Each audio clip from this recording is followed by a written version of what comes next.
Saudi அரேபியாவில் இருக்கும் உலகின் மிகப்பெரிய எண்ணெய் சுத்திகரிப்பு ஆலயமான ஆரம்கோ மீது ஈரான் ட்ரோன் மூலம் தாக்குதலை நடத்திய சம்பவம் சர்வதேச அளவில் பெரும் அச்சத்தை ஏற்படுத்தியது.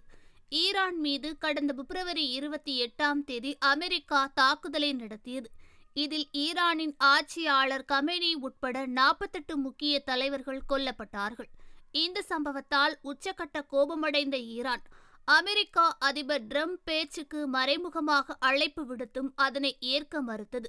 மேலும் 3வது நாளாக இன்று மேற்காசிய நாடுகளில் தாக்குதல் விரிவுபடுத்தப்பட்டது.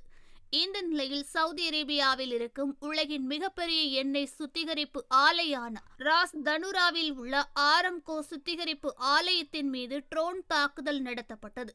இதில் எண்ணெய் கிடங்கு தீப்பிடித்து எரிந்ததாகவும் உடனடியாக செயல்பட்டதால் தீ கட்டுக்குள் கொண்டுவரப்பட்டதாகவும் முன்னெச்சரிக்கை நடவடிக்கையாக ஆரம்கோ ஆலை மூடப்பட்டுள்ளது.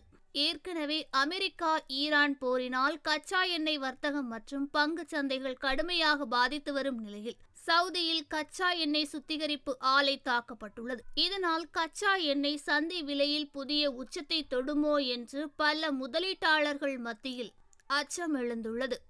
இதேபோன்று சவுதி அரேபியா ரியாத் அருகே உள்ள பிரின்ஸ் சுல்தான் விமானப்படை தளத்தை குறிவைத்து ஏவப்பட்ட 5 பகைமை ட்ரோன்களை சவுதி வான் பாதுகாப்பு படையினர் வெற்றிகரமாக இடைமறித்து அழித்ததாக கூறியுள்ளார்கள்.